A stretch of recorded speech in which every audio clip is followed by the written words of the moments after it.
ಪ್ರಬಂಧ ಮಕ್ಕಳಲ್ಲಿ ಶಿಸ್ತಿನ ಮಹತ್ವ. ಪೀಠಿಕೆ. ಶಿಸ್ತೆಂದರೆ ನೈತಿಕ ಮೌಲ್ಯಗಳು, ನಿಯಮಗಳು ಮತ್ತು ಕರ್ತವ್ಯಗಳ ಪಾಲನೆ. ಇದು ಪ್ರತಿಯೊಬ್ಬರ ಜೀವನದಲ್ಲಿ ಅತ್ಯಂತ ಅಗತ್ಯವಿರುವ ಗುಣವಾಗಿದೆ. ಮಕ್ಕಳ ಭವಿಷ್ಯ ಸುಂದರವಾಗಿರಬೇಕು ಎಂದರೆ ಶಿಸ್ತನ್ನು ಅವಶ್ಯವಾಗಿ ಅಳವಡಿಸಿಕೊಳ್ಳಬೇಕು.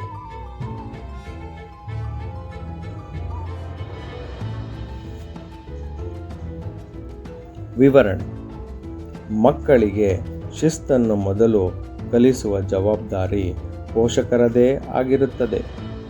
ಬೆಳೆಯುವ ಸಿರಿ ಮೊಳಕೆಯಲ್ಲಿ ಎಂಬ ಗಾದೆಯಂತೆ ಮಕ್ಕಳು ಚಿಕ್ಕವರಿದ್ದಾಗಲೇ ಶಿಸ್ತನ್ನು ರೂಢಿಸಿಕೊಳ್ಳುವುದರಿಂದ ಅವರ ಭವಿಷ್ಯ ಉಜ್ವಲವಾಗುತ್ತದೆ.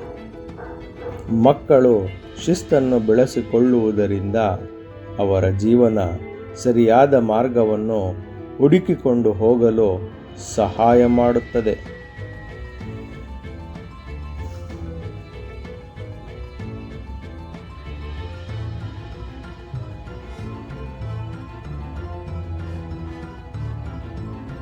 ಗಿಡವಾಗಿ ಬಗ್ಗದ್ದು ಮರವಾಗಿ ಬಗ್ಗಿತೆ.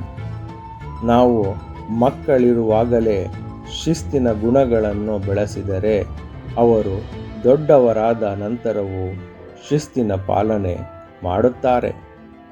ಸಮಯ ಪಾಲನೆ, ದೊಡ್ಡವರಿಗೆ ಗೌರವ, ಶಾಲೆಯ ವಿಧಿ ನಿಯಮಗಳನ್ನು ಪಾಲಿಸುವ ಮೂಲಕ ಸಮಾಜದಲ್ಲಿ ಉತ್ತಮ ನಾಗರಿಕರಾಗುತ್ತಾರೆ.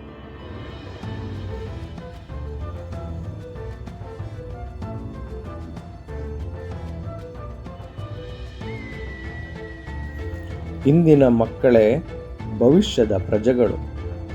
ಮಕ್ಕಳಿರುವಾಗಲೇ ಶಿಸ್ತಿನ ಗುಣಗಳನ್ನು ಬೆಳೆಸಿಕೊಳ್ಳುವುದರಿಂದ ಮಕ್ಕಳಲ್ಲಿ ಜವಾಬ್ದಾರಿ, ಬುದ್ಧಿ, ಆತ್ಮವಿಶ್ವಾಸ ಹೆಚ್ಚಿ ಅವರ ಗುರಿಯನ್ನು ತಲುಪಲು ಸಹಾಯಕವಾಗುತ್ತದೆ. ಇದರಿಂದ ಭವಿಷ್ಯದಲ್ಲಿ ಉತ್ತಮ ಪ್ರಜೆಗಳಾಗುತ್ತಾರೆ. ಹಾಗಾಗಿ ಮಕ್ಕಳಲ್ಲಿ ಶಿಸ್ತಿನ ಮಹತ್ವ ಅತ್ಯಂತ ಅಗತ್ಯವಾಗಿದೆ.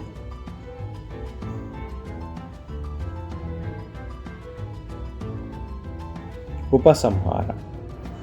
ಶಿಸ್ತಿನಿಂದಲೇ ವ್ಯಕ್ತಿತ್ವ ಬೆಳೆಯುತ್ತದೆ, ಸಮಾಜ ಅಭಿವೃದ್ಧಿಯಾಗುತ್ತದೆ, ದೇಶವು ಉನ್ನತಿಯತ್ತ ಸಾಗುತ್ತದೆ.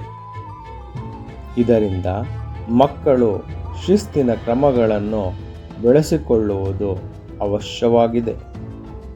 ಮುಂದೆ ಉತ್ತಮ ಸಮಾಜ ಸೃಷ್ಟಿಯಾಗಬೇಕಾದರೆ ಮಕ್ಕಳಲ್ಲಿ ಶಿಸ್ತಿನ ಮಹತ್ವ ಅತ್ಯವಶ್ಯಕವಾಗಿದೆ.